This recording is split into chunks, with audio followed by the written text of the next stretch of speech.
So in season 2, you play Ace, which is kind of really known as the town bully. True. Now, I was wondering, how is it like playing this role? Why did you choose to accept this role, actually compared to your other roles that you've done in the past?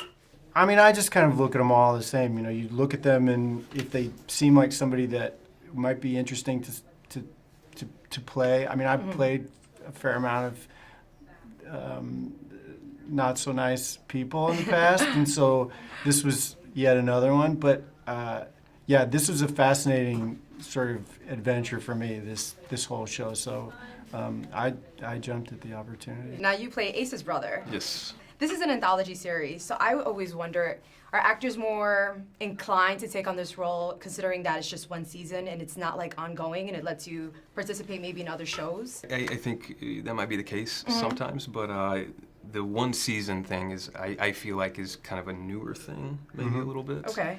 Not new, but It it's is a little more true. prevalent now. Exactly. You don't see a lot of anthology series out there right now. Which is cool because it gives, you know, it gives each season kind of its own story and its own kind of standalone, and so I think it's cool to do that. It's like good and bad, because the good part is that if the show is not very good, Okay. then you don't have to do it the next season. True.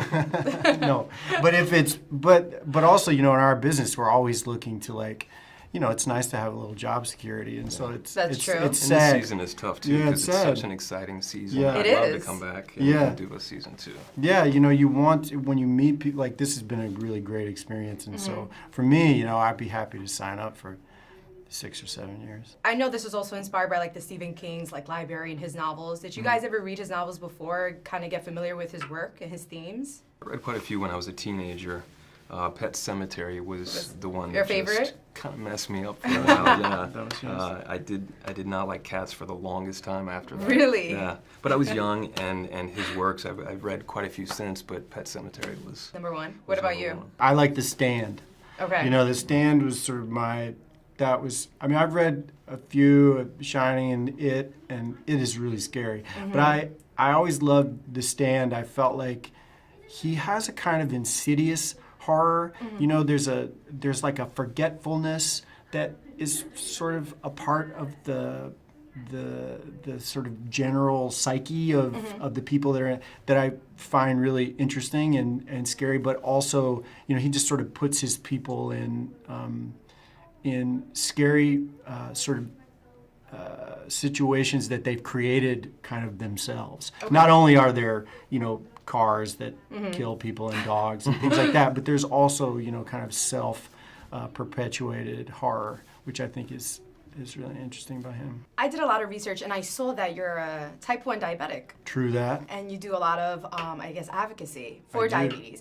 Now we have, at least I can say we have that in common, because Oh, I'm a are type you? 1 diabetic. Oh, right on. And it was actually pretty cool to like find someone in the business. So I was just curious, you know, for me as a correspondent, Yeah. sometimes just juggling that sometimes could be Yeah. work on it alone, you know, interviewing actors and making sure that I'm just like good and up to date and having my insulin always on me. Yeah. Now for you as an actor on set, how is that balancing with diabetes and acting and having the schedule that you have? You know, I think it's gotten easier as the years have gone on because the technology has gotten a lot better, and I wear like a CGM, I wear like a Dexcom. Oh, I don't know if you have one. Do you have I'm one? on the pump. Oh, you're on the pump. But my See, doctor does tell me about CGM, and it's something that I do want to get on. It's really great because it sort of like gives you like every 5 minutes an update. Yeah, It's that's like, what which she is a told really me. powerful thing, and I have that. But I take inhalable insulin, which is I this- never heard of that. It's called Afrezza. It's really good. You should check it really out. good. I mean, look, if you're on the pump and it's like working for you, I mean, that's so much of what it is. It's like what works Works for for you. you. But for me, this way of doing stuff has been really great because it's hectic. You know, it's like Yeah, it nothing's the is. same as. Your numbers are always up and down, and you're all That's over right. the place sometimes. That's For me, it was refreshing to see Somali actors. Yes. In this season, I have to say. So what drew you to the script? Because I know for the storyline in the first beginning episodes, you see like a clash of two communities, the Somali community amongst the other community in the season. Did that particularly drew you to that, to the season and joining it? It's very interesting because I class myself as an actor, so I get scripts, and this was really great because it was a specific character who was Somali, and I was like, great, I can bring in that kind of history, that knowledge, the language that we share as siblings together, so that was really awesome. But also definitely just to say they're Somali, but they're American and they're citizens here, and they exist. It was just wonderful to see a fully rounded character for once. What drew me to it, it was the script, you know. I mean, you know, when I read, this was my first, basically, big TV show for me. So it was exciting, and, you know, it was Stephen King's. I read it, and I loved the script. So, you know, it was wonderful. So has this like motivated you to maybe do more horror themed like shows or even movies? Interesting. Well, you know, we have to see how this thing comes out. I'm really excited about it, but you know, Well, I've seen a couple of episodes so far. So You- good. look at you. Yes, There you I'm go. already up on You've it. seen Well, more than yeah. You guys haven't like seen yet? you haven't No? seen yet. Yeah. It's special. Now, having seen the first 5 episodes, I feel like it answers a lot of questions, but it also poses a lot of questions to fans. Now, when you get the script and you start filming, do you already know the scope of where your character is going for that season? Or is it like a surprise to you when you're filming every episode? Yeah. Well, Dusty, he's brilliant, the showrunner. He's an absolute brilliant human being and a very clever man. He gave us the option, so for me, he was like, do you want to know where she ends up? And I was like, no, because I didn't want to play the end. Okay, I you wanted to be surprised. Exactly, and I wanted to just be in the moment in terms of Nadia's journey. So I wanted the scaffolding and the framework to a certain extent, but I didn't want to know how it ended. Okay. I wanted to go on that journey with her. What can fans expect in season 2, considering that it is an anthology series? New cast, new storyline every season. What can fans expect? I think part of what we were excited about doing this year was to take a kind of iconic Stephen King character and throw her into an entirely new situation and help us understand how she got to where she was. So Annie Wilkes is kind of at the heart of this season, and when she arrives in Castle Rock, we start to wonder whether she's going to have a bigger effect on the town or the town is going to have a bigger effect on her. And as she starts to meet all of these other characters and the people who have been in this town for a long time, we start to see the effect that she has on them and that they have on her. Was Stephen King in any way involved in the process of like maybe choosing or developing these characters, or even with the smallest details in the show?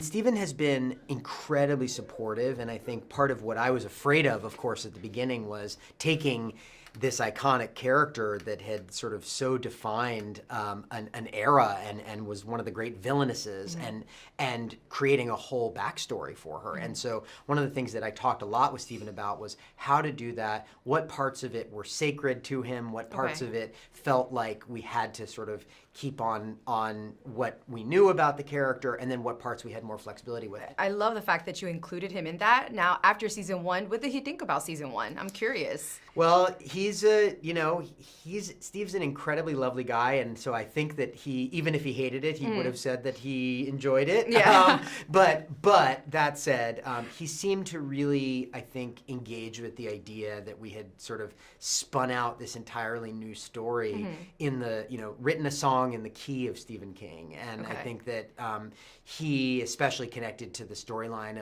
of Sissy Spacek and her struggles with dementia and the way that we kind of used that in the back half of the season. And so he was very supportive, and I think that's maybe why he gave us permission to do Annie Wilkes, which was really exciting. I'm also wondering, can there ever be a crossover? Every season there's a new cast. And I was just talking to Paul, and he said, hey, if the show is great, it does well for this season, he will love to join on again.